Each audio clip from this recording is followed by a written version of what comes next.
नमस्कार साथियों, स्वागत है आपका हमारे YouTube चैनल में। जैसा कि आप लोग देख रहे हैं कि जो हमारे ग्रुप सी के एग्ज़ाम हो रहे हैं, उनमें 2 से 3 रचनाएँ पूछी जा रही हैं। तो इसी क्रम में आपके लिए जो नई सीरीज़ लेके आएँगे, इसके अंतर्गत हम पढ़ेंगे जो यहाँ पे 24 राइटर्स दिए गए हैं सिलेबस में, उनके बारे में। ठीक है? तो चलिए शुरू करते हैं आज का टॉपिक। आज हम क्या करेंगे, आपका जो कबीरदास है, सूरदास है, मीराबाई और तुलसीदास, है ना? कबीरदास, सूरदास, मीराबाई और तुलसीदास, इन चारों की रचनाओं को एक साथ में पढ़ेंगे। ठीक है? क्योंकि इनका जो सन होता है आपको याद करने में भी सरलता रहती है इस प्रकार से। बात करें अगर पहले कबीरदास की, तो कबीरदास का जन्म आपका कब होता है? 1398 में इनका जन्म हुआ था। कहां पर? वाराणसी के लहरतारा में। वाराणसी के लहरतारा में कबीरदास का जन्म हुआ था। अगली में अगर बात करूं यहाँ पर दूसरा सूरदास की, सूरदास का जन्म आपका कब होता है? 1478 में, 1478 में। कहां पर? आगरा में। ऐसी मीराबाई का जन्म होता है 1503 में और तुलसीदास का होता है 1532 में। आपको इनका जो जन्म की डेट है वो भी याद रखनी है। ठीक, चलिए पहले बात करेंगे कबीरदास की। कबीरदास की अगर मैं बात करूं तो इनको बोलते हैं निर्गुण संप्रदाय के प्रवर्तक। निर्गुण संप्रदाय के प्रवर्तक के रूप में कबीरदास जी को जाना जाता है। ये पहले आप नोट कर लेंगे। अगर मैं बात करूं कबीरदास जी के गुरु की, तो इनके गुरु कौन थे? तो गुरु थे इनके रामानंद। कबीरदास के गुरु कौन थे? रामानंद। ठीक है, अब मैं बात करूं, कबीरदास को बोला जाता है वाणी का डिक्टेटर। कबीरदास जी को क्या कहा जाता है? वाणी का डिक्टेटर। और किसके द्वारा कहा गया था? तो हजारी प्रसाद द्विवेदी जी के द्वारा कबीर को वाणी का डिक्टेटर कहा गया था। ठीक है, चलिए अगर मैं कबीर की भाषा की बात करूं, तो कबीर की जो भाषा थी भाई, कबीर ने अवधी भाषा का प्रयोग किया। किसका? अवधी भाषा का प्रयोग किया। और जो कबीर की भाषा थी, तो कबीर की भाषा को सदुकड़ी भाषा भी कहा जाता है। कबीर की भाषा को सदुकड़ी भाषा भी कहा जाता है। और किसके द्वारा कहा गया? तो रामचंद्र शुक्ल जी के द्वारा कबीर की भाषा को सदुकड़ी कहा गया। ये काफी इंपॉर्टेंट क्वेश्चन है। ठीक हो गया। और कबीर की भाषा को पंचमेल खिचड़ी किसने कहा? तो श्याम सुंदर दास जी ने कबीर की भाषा को पंचमेल खिचड़ी कहा। श्याम सुंदर दास जी ने कबीर की भाषा को क्या कहा? पंचमेल खिचड़ी कहा। ठीक हो गया। चलिए अब क्या हुआ, जो कबीर की वाणी है, कबीर ने जितनी भी अपने विचार रखे वाणी के द्वारा बोले, तो कबीर की जो वाणियों का संग्रह है उसको कबीर के शिष्यों ने एक ग्रंथ के रूप में लिखा। कबीर की वाणियों का जो संग्रह है वो उसके शिष्यों द्वारा एक ग्रंथ के रूप में लिखा गया, जिसको हम बोलते हैं बीजक। उस ग्रंथ को क्या बोलते हैं? बीजक। बीजक ग्रंथ में क्या है? कबीर की वाणियों का संग्रह है।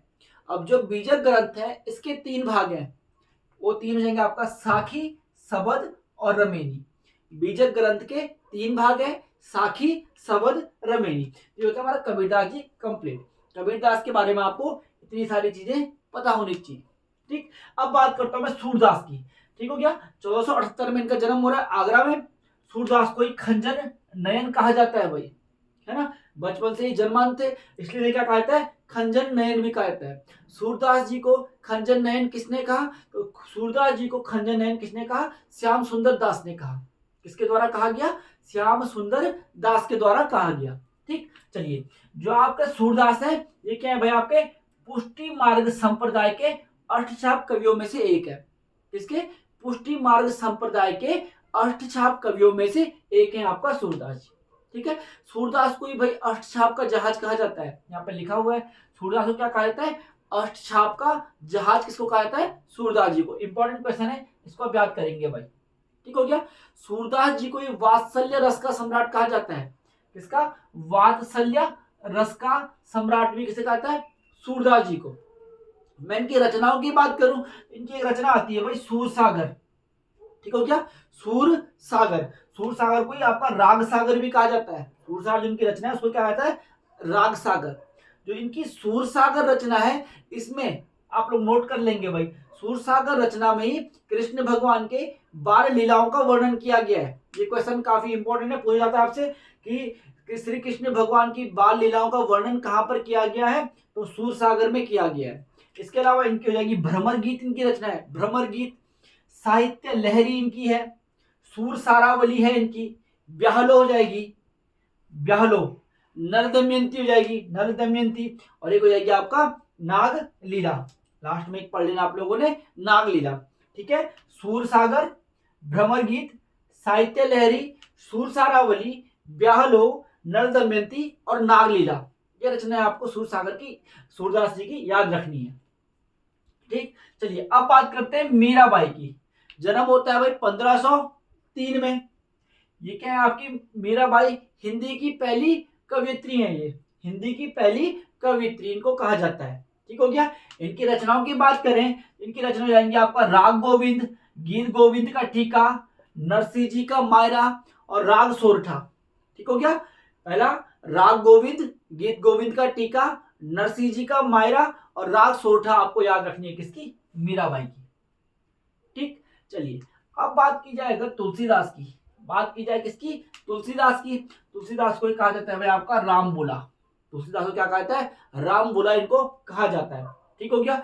तुलसीदास जी को कहा जाता है हिंदी का जातीय कवि। हिंदी का जातीय कवि। तुलसीदास जी को कहा जाता है आपका मानस का हंस। मानस का हंस।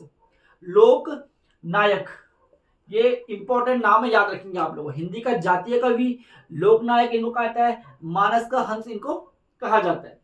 ठीक हो गया। भाषा की बात करें अगर इनकी, तो इन्होंने अपनी जो अधिकांश रचनाएं हैं वो ब्रज भाषा और अवधि भाषा में लिखी है। ब्रज भाषा में इनकी एक रचना आपने याद रखनी है, विनय पत्रिका। विनय पत्रिका किस भाषा में? पूछता है क्वेश्चन। विनय पत्रिका आपका तुलसीदास जी के द्वारा किस भाषा में रचित है? तो आप बोलोगे ब्रज भाषा में। रामचरितमानस किस भाषा में लिखी है इन्होंने? तो वो लिखी है अवधि भाषा में। रामचरितमानस को लिखा है अवधि भाषा में, ये भी आपने नोट रखना है। इसके अलावा इनकी जो रचना हो जाएगी, वैराग्य संदीपन हो जाएगी, दोहावली, कवितावली, श्री कृष्ण गीतावली, गीतावली, जानकी मंगल, पार्वती मंगल और सत्सई।